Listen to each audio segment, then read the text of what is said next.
essere and stare. These two very, very common little verbs sometimes can cause confusion. Why is that? Well, because they can mean the same thing in English, but in some cases they're not interchangeable. Giulia, basta! What are you saying? I know, it was a terrible thing to tell you, right? But don't worry. With my video, I want to help you to understand them and use them correctly. I'm going to tell you a little secret. If you're not sure which one to use, so you're not sure if it's essere or stare, go with essere. 90% of the time, that's your verb, okay? But obviously, I'm here to help you to use them correctly and not just simply guess, right? So hang in there, follow this video along, and you will master these two verbs. If you want to, you can download a PDF of this lesson and give me a thumbs up if you like the video. Okay, in another video, I had talked about essere and avere. You can find the link below if you want to review those two verbs, which are the auxiliary verbs, and if you want to review those. And now we will talk about essere first. I'll give you a very quick review of when we use it, and then we're going to be tackling stare. So, when are you using essere? When you're talking about yourself and your nationality. For example, io sono Giulia, io sono italiana. Try to make a sentence like this with your situation.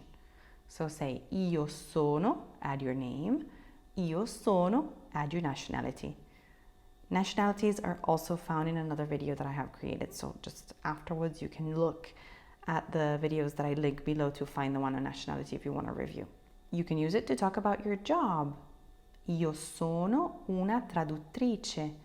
Io sono un'insegnante di lingue.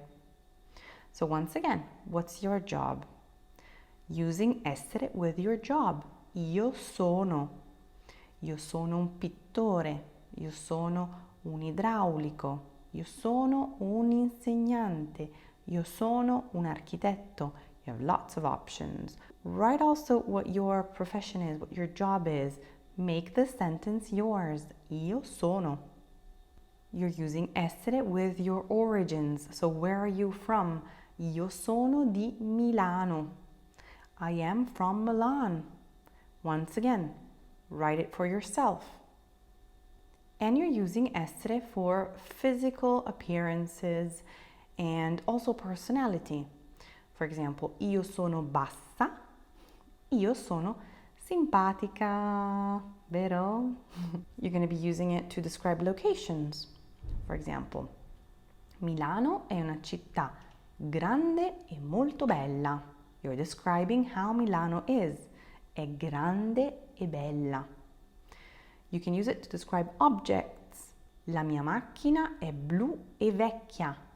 I'm talking about a car, an object. I'm describing it. I'm giving you the color and the fact that it's an old car. È blu ed è vecchia. When you're describing or saying where something is located, for example, dove sono le chiavi di casa? Le chiavi di casa sono sul tavolo. So you're saying where the keys are physically located. You can also use essere with the little particle ci. And in this case, you're using it when you're translating sentences that in English would mean there is or there are. So, c'è or ci sono. C'è un gatto nero in giardino. Ci sono dei bambini in giardino.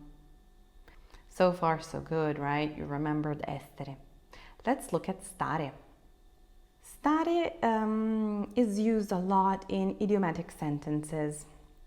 For this reason, you sort of need to learn them as you go. As you find them in your learning journey, just remember how they are and say them and use them in the correct context. Usually, stare you associate it with how people look, so physical appearance, when you're talking about something in a specific location, or when you're talking about health.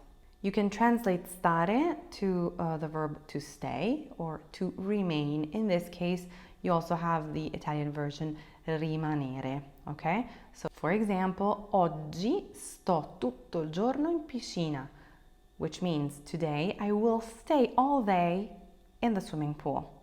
You're using the verb stare and you're using a location, so where you are going to physically be all day. But the most common use of the verb stare is when you're talking about health. For example, if I ask you, come stai? Come stai means how are you?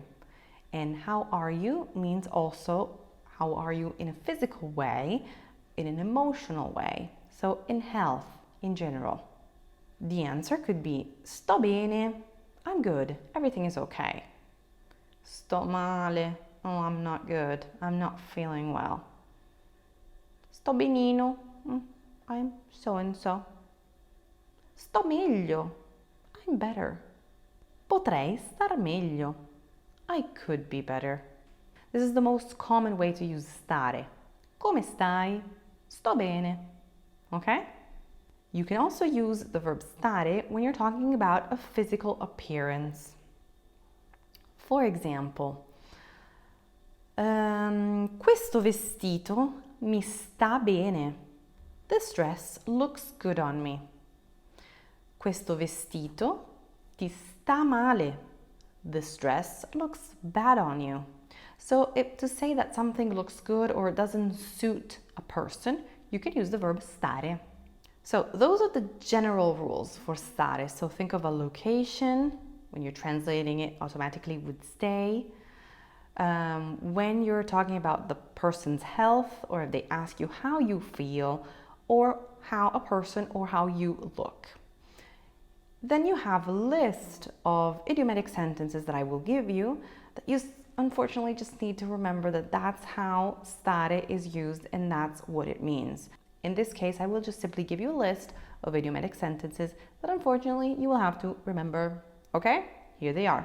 Stare in piedi, to be standing, to stay up. Stare seduto, to sit down. Stare zitto, to be quiet. It's not very nice. So it sort of translate to shut up. If you use the imperative form, stai zitto, it's something very rude to say, and it would be similar to telling somebody to shut up. Stare attento, to be careful. Stare calmo, to stay calm. Stare a cuore, to have at heart. Stare con, to be with someone. For example, sto con Claudio. I'm with Claudio, meaning I'm dating Claudio. I'm together with Claudio, or simply saying that in this particular moment, I'm physically with him. So he's next to me. Stare al fresco. This has a double meaning because it can simply mean to be in a cool place, meaning a place where it's nice and fresh, so in a shade, or it's also a way of saying that you're in jail, you're doing time. Stare al fresco. Lasciar stare, to let go, to not think about it. Oh, lascia stare, non fa niente, it doesn't matter, lascia stare. Stare con le mani in mano, if you were to translate it, would be staying with your hands in your hands, so holding your own hands. And if you're holding your own hands, you can't do anything, right? So if somebody says, smettila di stare con le mani in mano, fai qualcosa. They're telling you, hey, get your butt up and start doing something, okay? Don't be lazy. Stare allo scherzo. Stare allo scherzo means that you are playing along with a joke. So if somebody is playing a joke on somebody else, or they're trying to be funny with you, they will say stai allo scherzo. Stare sulle spine. Stare sulle spine is that situation where you are waiting for an important answer and it's not arriving. So it's that anxiety that kicks in for the waiting time, right? That's stare sulle spine. Spine means thorns. So imagine being on top of thorns waiting for something. There are many more, okay? I just gave you a few of them so that you can start remembering those. And then if you find more, write them in the comments. I might make another video on them. I'm very sorry to say this, but in some cases, essere and stare can be interchanged, and the meaning changes very, very, very little. It's a subtle change, so I wouldn't focus too much on it, but for clarity's sake, I want to tell you about this option as well. For example, you can say sono in piedi or sto in piedi. Sono in piedi, you're using the verb essere, and it means I'm standing up. If you say sto in piedi, you mean that you are standing up. Okay, so that's exactly the same, Giulia. What are you talking about? Okay, the little tiny subtle difference between the two is that if you say sono in piedi, you're just saying that you're standing up. Sto in piedi implies that you voluntarily decided to be standing up. Okay, so this is why I'm saying don't focus too much on this. The meaning is understood. So you are standing up in both cases, but when you're using stare, you're sort of implying that it was your choice to do that. Okay, so if somebody says, Giulia, vuoi sederti? Giulia, do you want to take a seat? I can say, no, sto in piedi. No, I'm deciding to be standing up. I'm not deciding to sit. Okay? Don't go crazy over this. I mean, it's a very tiny little change and probably like no Italian even knows about this difference. But since I'm a teacher, I'm obliged to tell you, okay?